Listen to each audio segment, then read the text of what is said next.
ঘোষণা করা হয়েছে। তার প্রেক্ষিতে আমরা বিভিন্ন অনুষ্ঠান, বিভিন্ন ডিপোজিটর, ইনভেস্টমেন্ট গ্রাহক, আলেম ওলামাদেরকে নিয়ে হেড অফিস কর্তৃক আমাদের নির্দেশনা দেওয়া হয়েছে অন্তত 3টা প্রোগ্রাম করার জন্য। আমরা ইতিপূর্বে গত সপ্তাহে একটা প্রোগ্রাম করেছি এই এলাকার গণ্যমান্য খতিব, ইমাম, আলেম ওলামাদেরকে নিয়ে। গত শনিবারে আমরা প্রোগ্রাম একটা করেছি, সেটা ছিল বিদেশ থেকে যারা রেমিটেন্স পাঠান তাদের যারা এখানে বেনিফিশিয়ারি আছেন তাদেরকে নিয়ে আমরা গত শনিবারে একটা প্রোগ্রাম করেছি। আজকে আমরা চেষ্টা করেছি যে যারা ডিপোজিট রেখেছেন আমাদের কাছে, এই ডিপোজিটাররা হলেন আমাদের ব্যাংকের প্রাণ। এই ডিপোজিট আমরা সংগ্রহ করি, আপনাদের ডিপোজিট দিয়ে আমাদের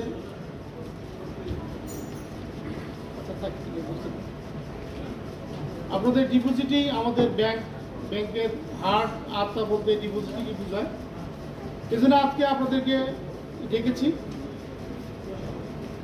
বিভিন্ন বিগত সময়ে ব্যাংকিং খাতের যে অবস্থা, বাংলাদেশের অর্থনৈতিক যে অবস্থা, এটা আপনারা সবাই জানেন। বিশেষ করে আপনারা যারা ডিপোজিট রেখেছেন তারা অনেক আতঙ্কের মধ্যে আছেন, ভয়ে আছেন। বিভিন্ন জায়গার সংবাদ মাধ্যম, সোশ্যাল মিডিয়া যেভাবে প্রচার করছে তাতে মনে হচ্ছে যে ব্যাংক আদৌ আছে কি না। অনেকগুলো টাকা ব্যাংকে রেখে রাত্রে অনেকের ঘুমও কষ্ট হচ্ছে। বিভিন্ন বিষয়ে টেনশন, চিন্তা চেতনা থাকতেই পারে। ইতিপূর্বে 13 সাল, 14 সাল, 15 সালে আমাদের ব্যাংকের উপর যে ঝড় বয়ে গেছে, আল্লাহর রহমত এবং আপনাদের সহযোগিতার কারণে ওই যে বিগত আজ থেকে প্রায় 20 বছর আগে থেকে ইসলামী ব্যাংক প্রথম হওয়া শুরু করেছে, ওই 2013-14 সালেও এত ঝড় তুফানের মধ্যেও ব্যাংক টিকে ছিল এবং ব্যাংক সর্বোচ্চ মুনাফা, সর্বোচ্চ ডিপোজিট, সর্বোচ্চ বিনিয়োগ করে তার মান সম্মান অক্ষুণ্ণ রেখে এগিয়ে চলেছিল। বর্তমান যে ঝড় শুরু হয়েছে বিগত 2022 সালের নভেম্বর থেকে, ভয়ঙ্কর নভেম্বর নামে একটি খবর প্রকাশিত হওয়ার পরে মানুষের মধ্যে আতঙ্ক সৃষ্টি হয়েছিল। 22 সাল গেছে, 23 সাল চলে গিয়েছে, সেখানেও আমরা আমাদের মান, আমাদের সম্মান অক্ষুণ্ণ রাখতে পেরেছি আল্লাহ তাআলার অসীম মেহেরবান প্লাস আপনাদের সহযোগিতার কারণে। তেমনি ভাবে এই বছরও অনেক প্রোপাগান্ডা শুরু হয়েছে।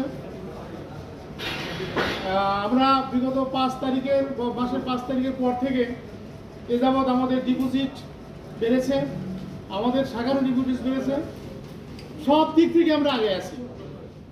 আমি মনে করি যে ইসলামী ব্যাংক মহাসাগরের মধ্যে হাবুডুবু খেয়ে যারা পার হতে পারে তারা সামান্য নদীর স্রোতে, পুকুরের ঢেউয়ে কখনই ডুবে যেতে পারে না।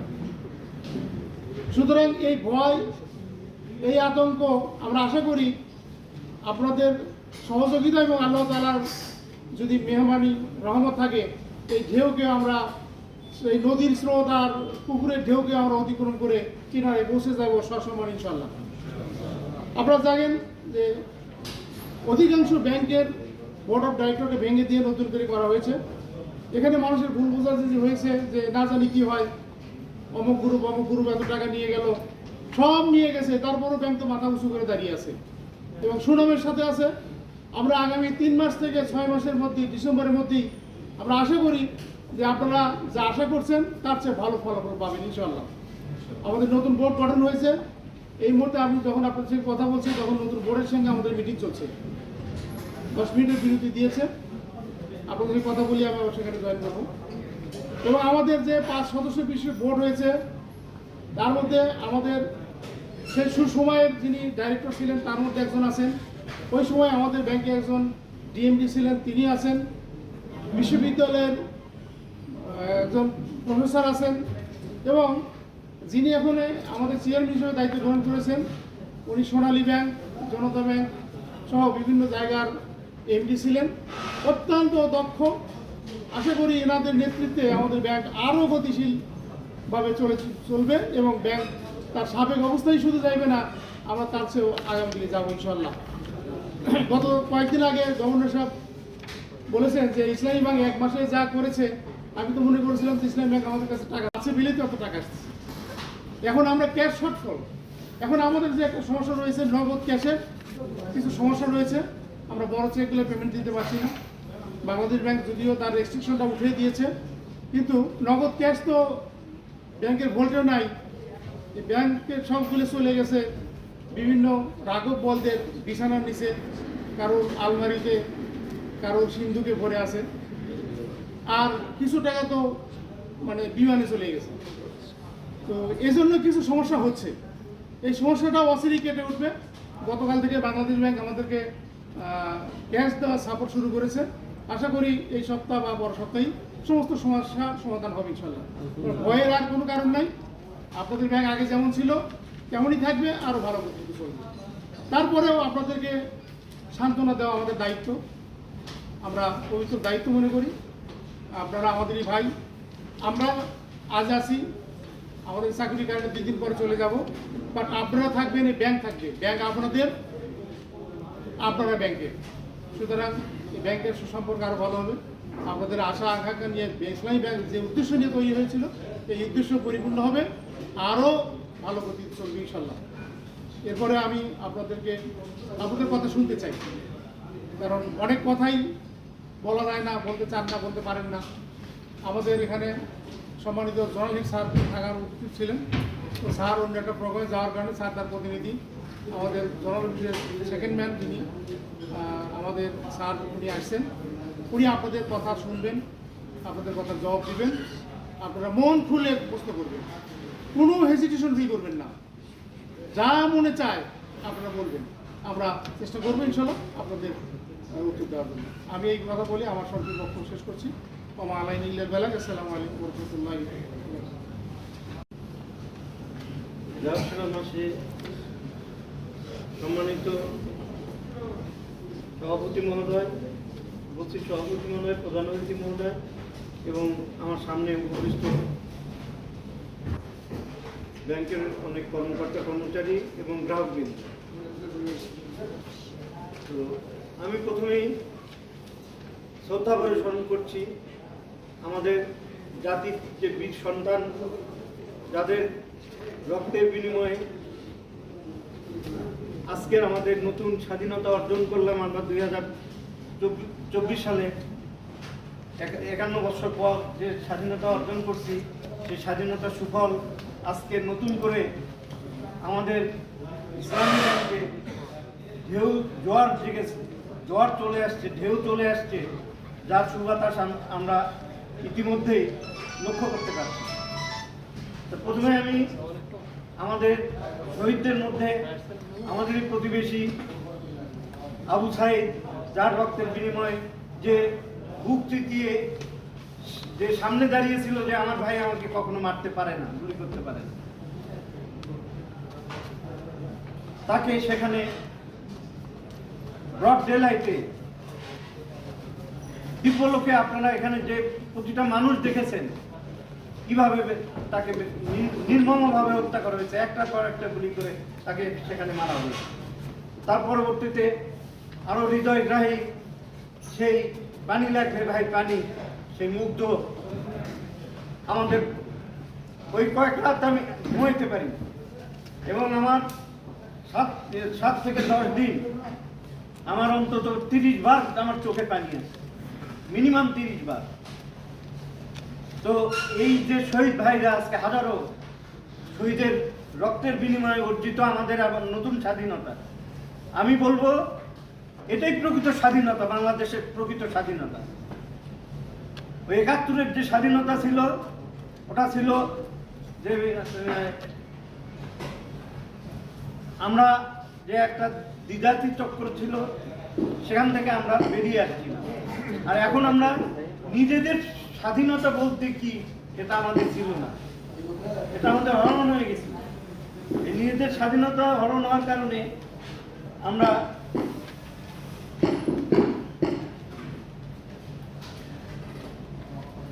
এ থেকে ছিটকে চলে গেছিলাম।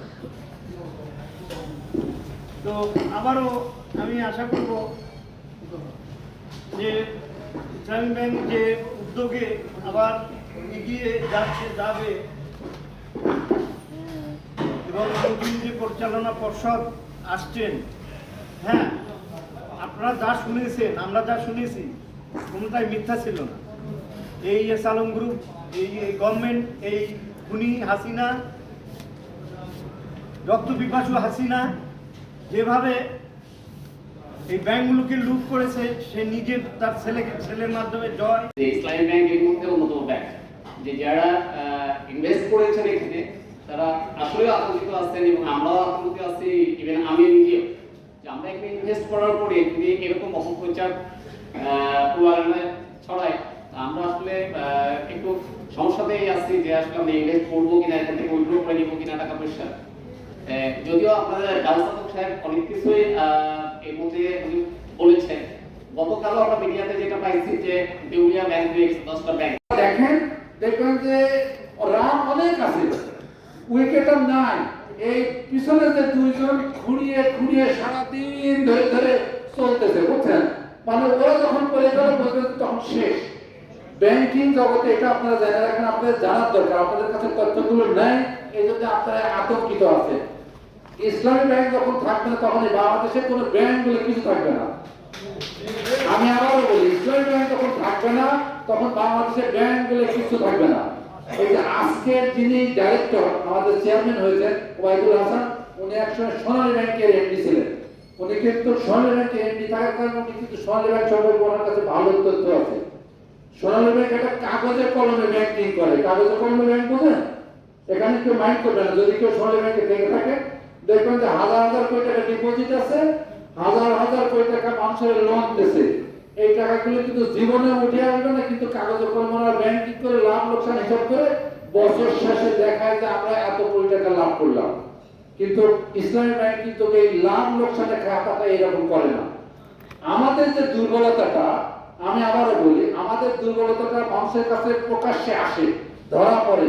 আমরা যেটা করি আমাদের অ্যাসেট লাইবিলিটি লোকজনের কাছে সবাই জানে। আপনারা এই অনেকগুলো ব্যাংক এখানে আছে, কিন্তু দেখবেন যে এই গোবিন্দগঞ্জ শাখা ইসলামী ব্যাংকের তথ্য যতটা মানুষ জানে, গোবিন্দগঞ্জ ইসলামী ব্যাংক ছাড়া আর কোনো ব্যাংকের তথ্য মানুষের কাছে নাই। তার মানে আমরা কিন্তু মানুষের কাছে সবকিছু স্পষ্ট করি। আমরা এইরকম ঘন ঘন প্রোগ্রাম করি, ভিউজ এক্সচেঞ্জ করি, সেখানে লোকজনকে আমাদের তথ্যগুলো দিই। আর কোনো ব্যাংকে যা কোনো তথ্য পাবেন না। এই যে আমাদের যে ঘটনাগুলি সামনে আসতেছে, আসার একটা মাত্র কারণ আমি আপনাদের সাথে আরেকটু শেয়ার করি। যে এই যে আমাদের ভাই বললেন যে আমাদের খনি হাসিনা বা স্বৈরাচার হাসিনা, আমরা যেটাই বলি না কেন, ওনার নেতৃত্বে এই ব্যাংক টোটাল, শুধু ইসলামী ব্যাংক না, টোটাল ব্যাংকিং জগৎটাকে উনি লুটপাট করেছে ওনার নেতৃত্বে।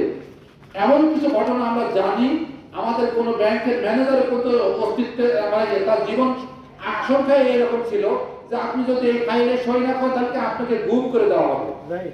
আপনি বোঝেন যে স্বয়ং যেখানে আপনার এনএসআই, ডিজিএফআই, যত গোয়েন্দা সংস্থা, তারা এগুলো প্যাট্রোনাইজ করেছে কার নির্দেশে? একেবারে আমাদের টপ অফ দ্য কান্ট্রি, আমাদের দেশের যিনি সর্বোচ্চ ব্যক্তি, তার নেতৃত্বে। সর্বোচ্চ ব্যক্তির যিনি রক্ষক, তিনি যদি রক্ষক হন, সেখানে কিন্তু এইটাই হয়। আর সেই দেশে এরকম বিপ্লব না হলে কোনোদিনও কোনো প্রতিষ্ঠানে টিকতে পারে না। আলহামদুলিল্লাহ এরকম একটা বিপ্লব আমাদের দেশে হয়েছে, তাই আমরা এগুলো জানতে পারতেছি। এই বিপ্লব যদি না হতো, আমরা কিন্তু ওই এরকমই দেখতাম, দেখতে দেখতে একসময় আমরাও থাকতাম না। কিন্তু আল্লাহ, আমার মনে একটা কথা আছে, আমরা ফেসবুকে দেখি যে আল্লাহ ছাড় দেয়, ছেড়ে দেয় না। কথাগুলো শুনি না আমরা? এটা কিন্তু আমরা এই যে এই সরকার যে থাকবে না, আমরা 5 তারিখেও জানতাম না। 5 তারিখ সকালবেলা আমার বন্ধু আমাকে লিঙ্ক দিয়েছে, কি বুঝতেছেন? তখন বাজে রাত বেলা 11টা, আর আমরা 12টার সময় জানতে পারলাম যে সরকার নাই। কিন্তু 11টার সময় আমরা বলতেছি যে ঘটনা ঘটতেছে, সরকার মনে হয় আর থাকতে পারবে না। আমরা এগুলো অনুমানে বলতেছি, কিন্তু আমরা কখনো জানি না যে উনি দেশ ছেড়ে পালিয়েছেন। তার মানে ঘটনাটা এরকম যে এইরকম মানুষ এইরকম ভাবে আন্দোলন করবে এটা কেউ জানতো না। আন্দোলন করেছে বিধায় আজ আমরা এই ঘটনাগুলো জানতেছি। তো আমরা যে কথাটা বলতে চাচ্ছি যে ইসলামী ব্যাংক আলহামদুলিল্লাহ অনেক ভালো অবস্থানে আছে। আমরা আপনাকে বলি, আমরা তো পত্র পত্রিকা দিয়ে, টেলিভিশন, ইউটিউব, ফেসবুক সব জায়গায় দেখতেছেন। এছাড়াও আমাদের ব্যাংকের মালিক ছিল, মালিক সাথ ছিল, মালিক ছিল বললে ভুল হবে, মালিক সাথ ছিল।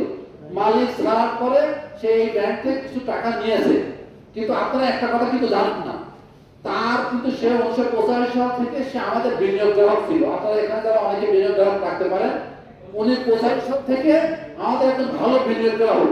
উনি 17 সালে মালিক সাজছে, কিন্তু তার আগ পর্যন্ত উনি কিন্তু আমাদের অত্যন্ত ভালো গ্রাহক, এবং উনি ব্যবসা বাণিজ্য করে এই বাংলাদেশের অনেক টাকা ইনকাম করছে, যেখান থেকে আমাদের লাভ দিত।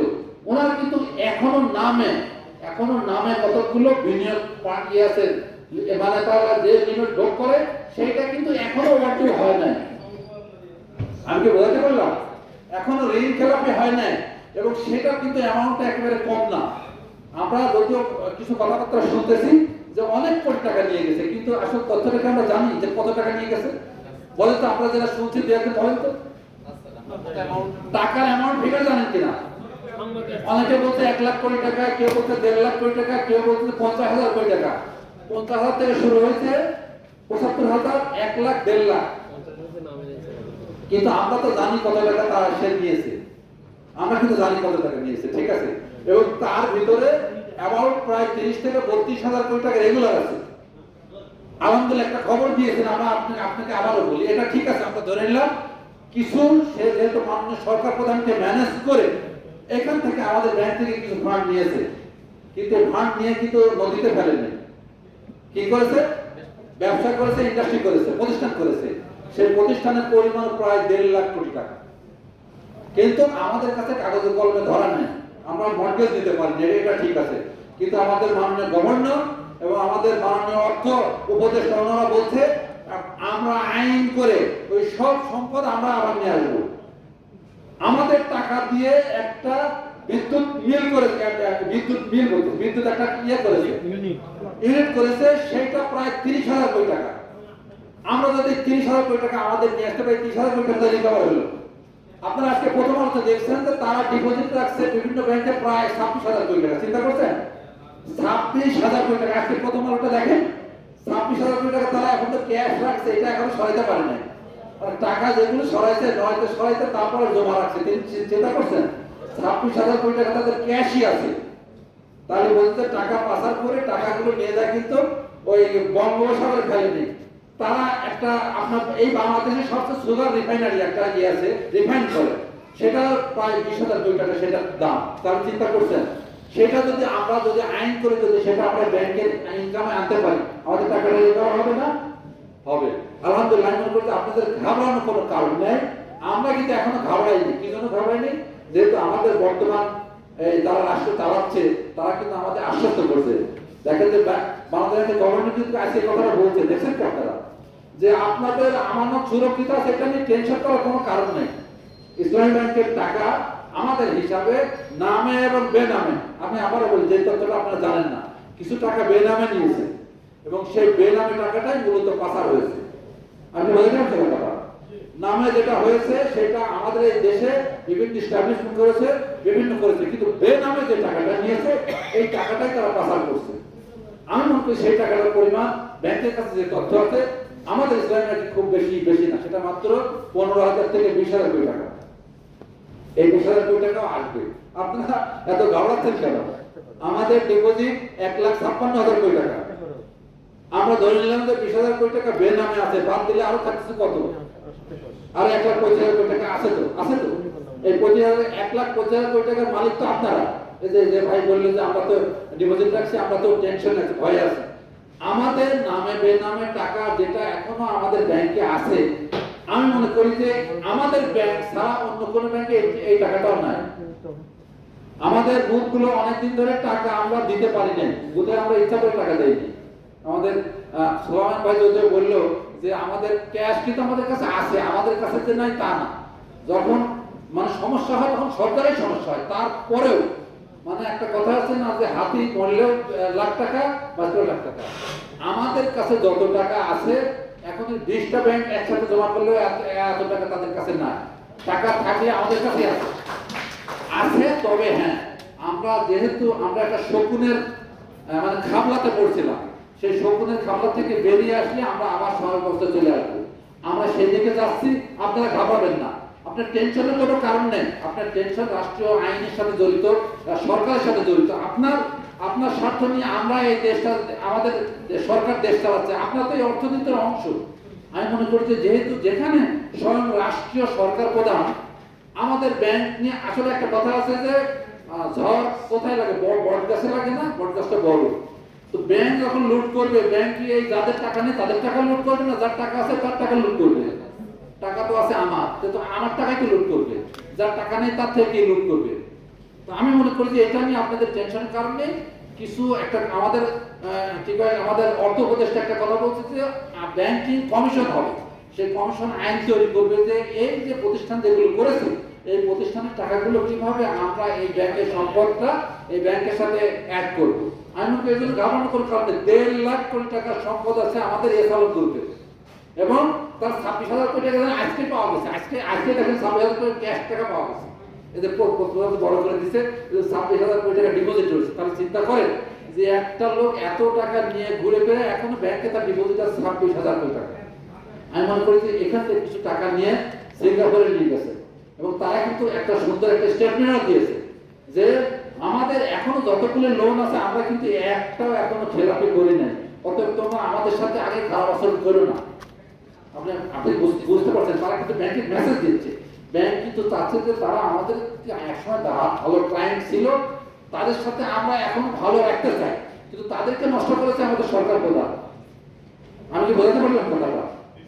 আপনারা এইটা নিয়ে কোনো টেনশন করবেন না, ঠিক আছে?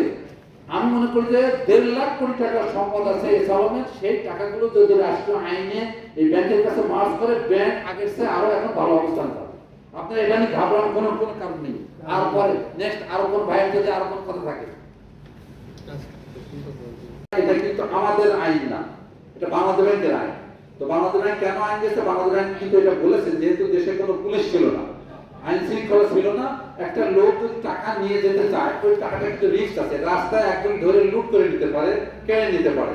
এই জন্য বাংলাদেশ ব্যাংক বলতো যেহেতু দেশে এই মুহূর্তে কোনো পুলিশ ব্যবস্থা নেই, রাষ্ট্রীয় আইন নেই, এই জন্য তারা দিয়েছে। তবে তারা কিন্তু অলরেডি এইটা তুলে নিয়েছে গতকালকে। তো গতকালকে তুলে নিয়েছে এবং আমাদের ব্যাংক অলরেডি সার্কুলার দিয়েছে যে এখন থেকে স্বাভাবিক ট্রানজাকশন করা যাবে। এখন থেকে আগে টাকা তোলা নেওয়ার ক্ষেত্রে আর কোনো আইন নেই, আপনারা ইনশাআল্লাহ এখন থেকে আপনারা স্বাভাবিক ট্রানজাকশন করতে পারবেন।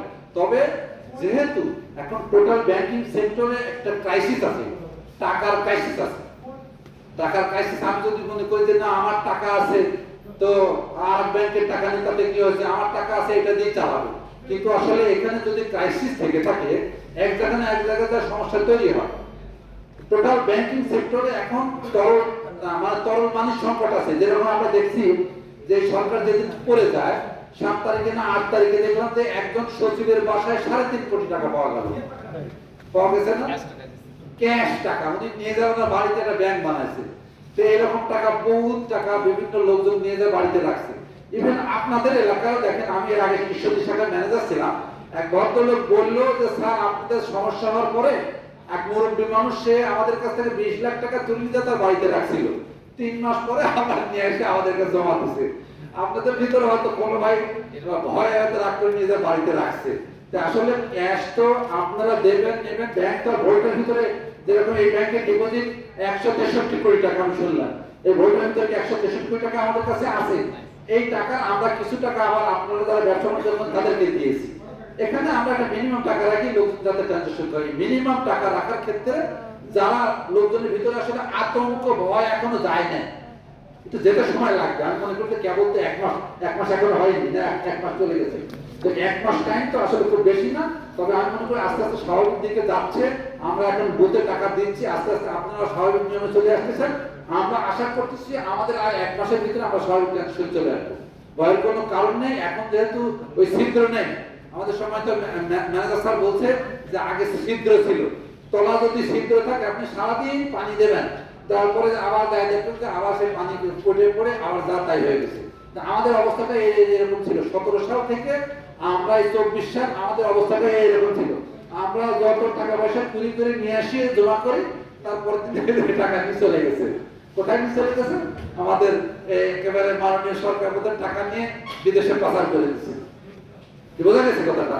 আমি মনে করি সরকার প্রধানও নেই আর এই টাকা পাচার করার লোকও নেই। আল্লাহ এখন যারা টাকা দেবেন সব থাকবে এবং এটা আপনাদের ভিতরে ঘটবে।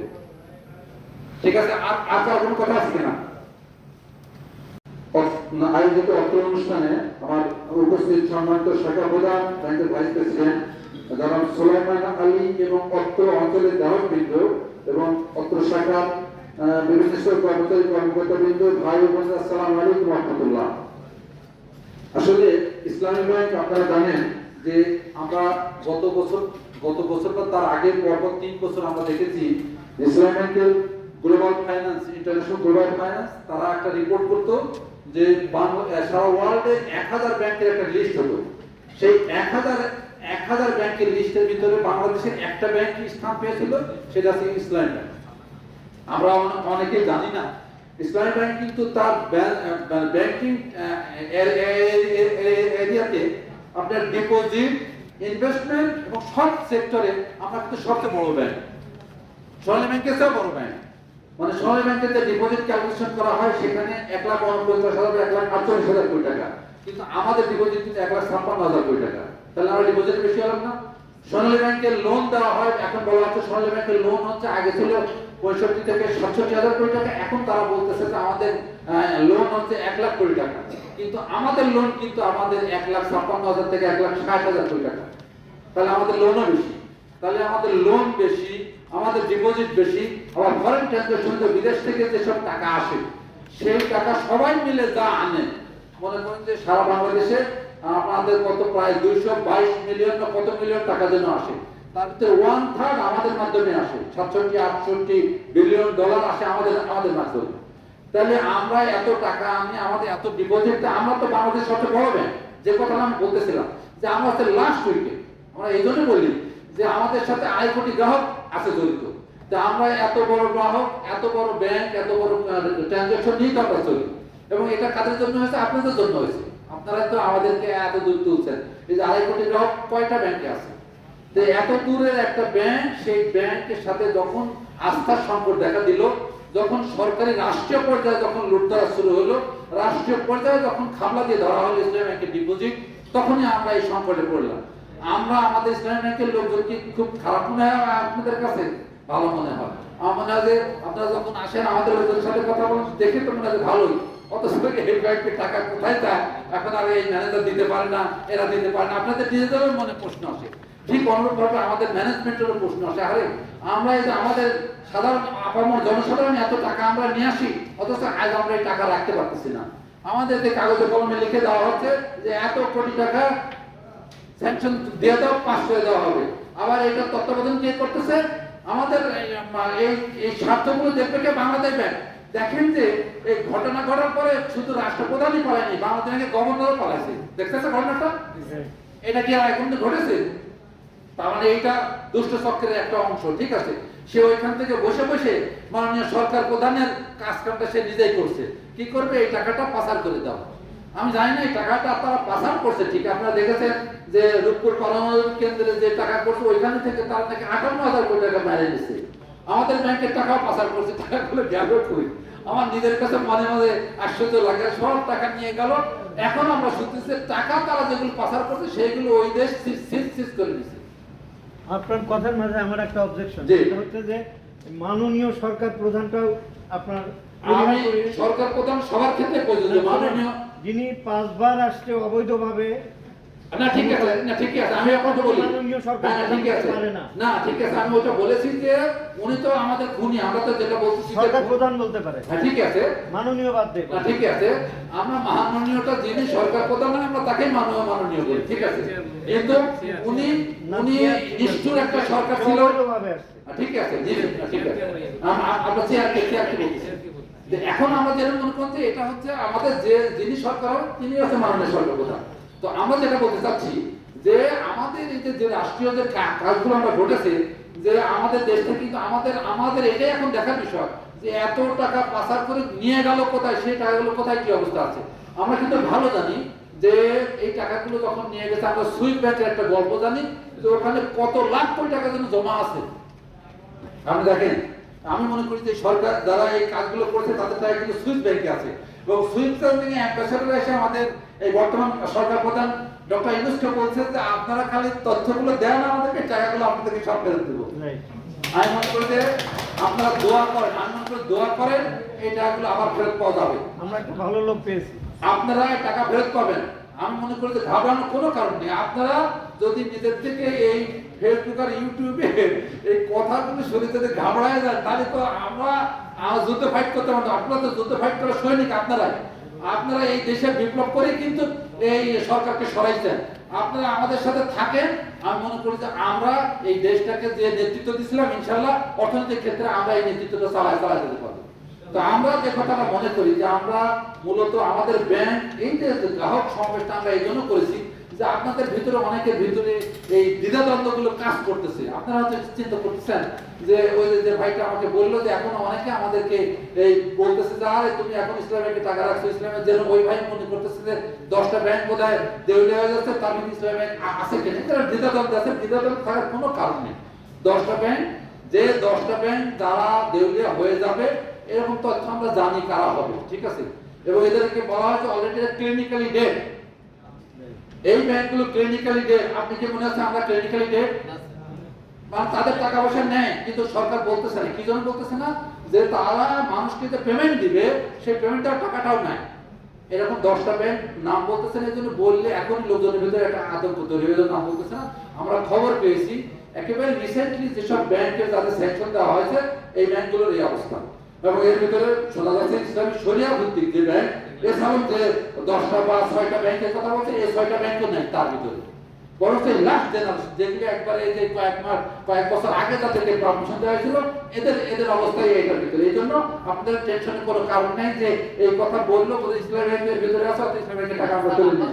ইসলামী ব্যাংক সম্পর্কে আমাদের ট্রাস্ট আছে, বিধায় তো আমরা এখানে জি ঠিক আছে।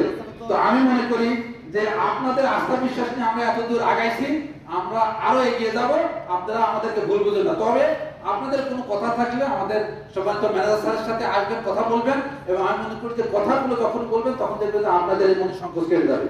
আর ইউটিউব ফেসবুকে যেহেতু এখন অনেক ভুয়া কথা প্রচার করতেছে তাদের ভিউজ বাড়ানোর জন্য, আপনারা এইটা মাথায় নিয়ে দেখবেন তাহলে সমস্যা নেই। আর আপনি যদি মনে করেন যে আমার টাকাটা গেল তাহলে কিন্তু আপনার ভিউজও বাড়লো, পাশাপাশি আপনি আতঙ্কিত হলেন।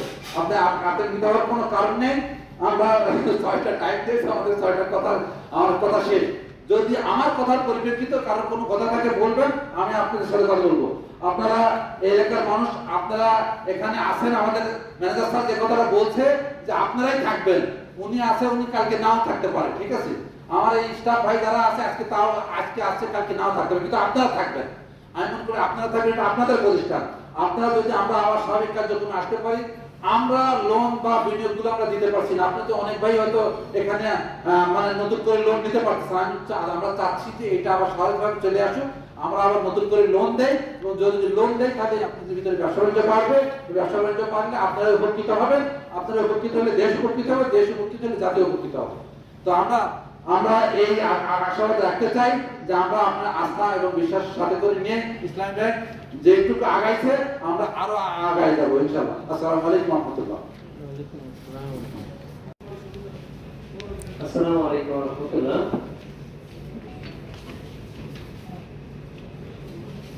আল্লাহ পাকের অশেষ রহমত যে আসলে 1983 সালে জানুয়ারি মাস ইসলামী ব্যাংক আসার পরে মাঝখানে অনেকটা চড়াই উপরে পেরিয়ে আমরা আবারও ব্যাংকের পূর্বের অবস্থায় কিন্তু ফিরে আসা শুরু করছি।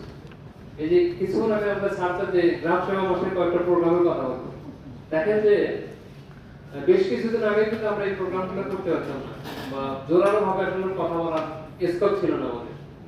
আমার কাছে এমনও মনে হয় যে আমাদের এক্সিকিউটিভ একটা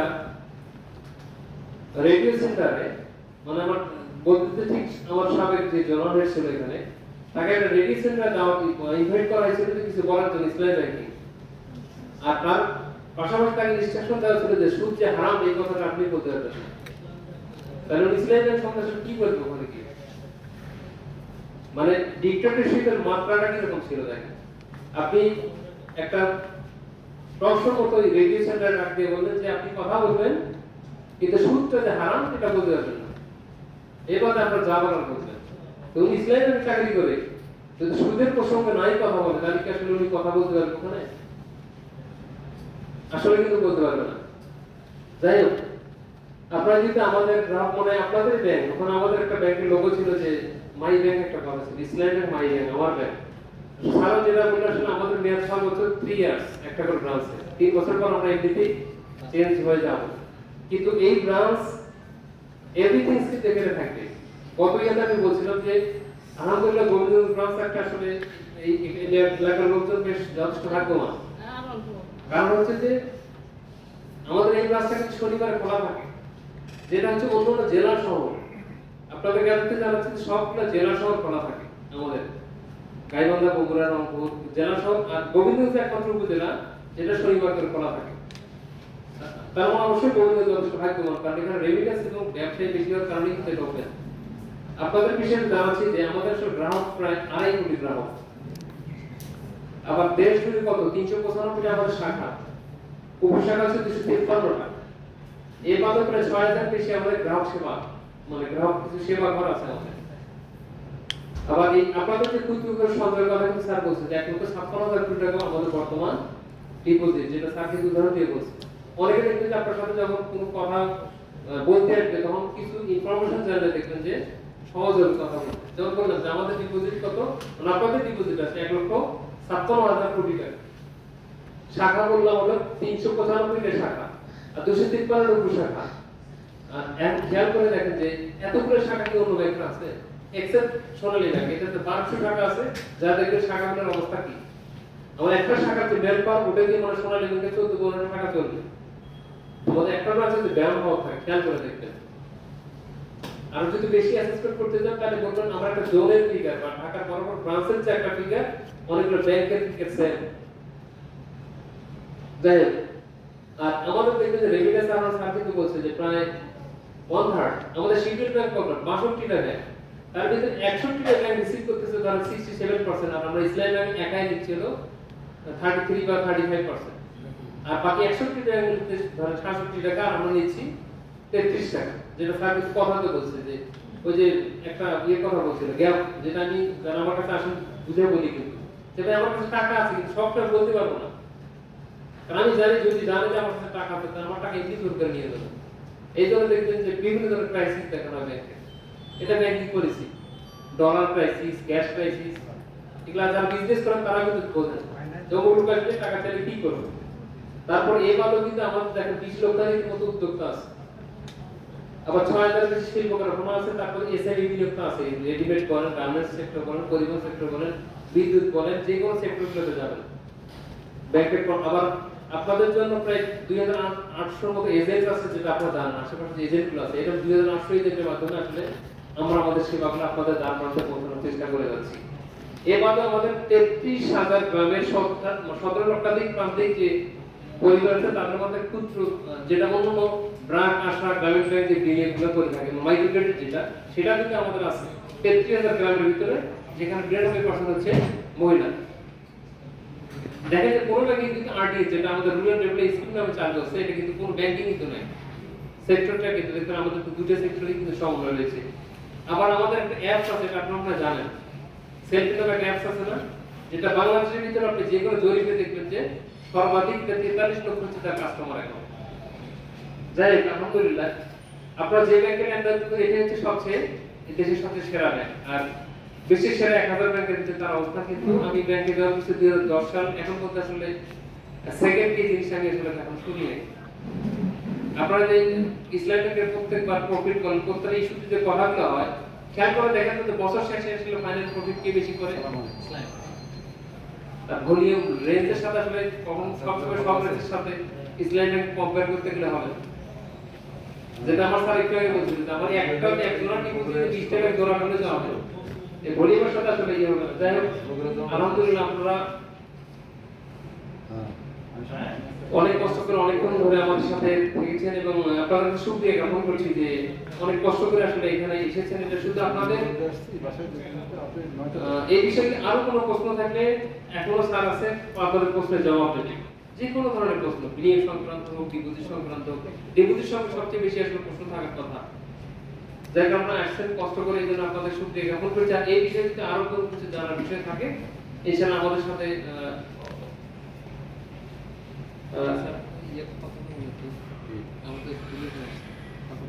কথা বলবেন, আমরা প্রোগ্রাম শেষ করে আমরা পরে অনার্সের কথা শুনবো। আচ্ছা ঠিক আছে। যাই হোক, সবাইকে অসংখ্য ধন্যবাদ দিয়ে এখানে আসার জন্য শুকরিয়া জ্ঞাপন করে আমি আমার কথা শেষ করছি। আসসালামু আলাইকুম ওয়া রাহমাতুল্লাহ।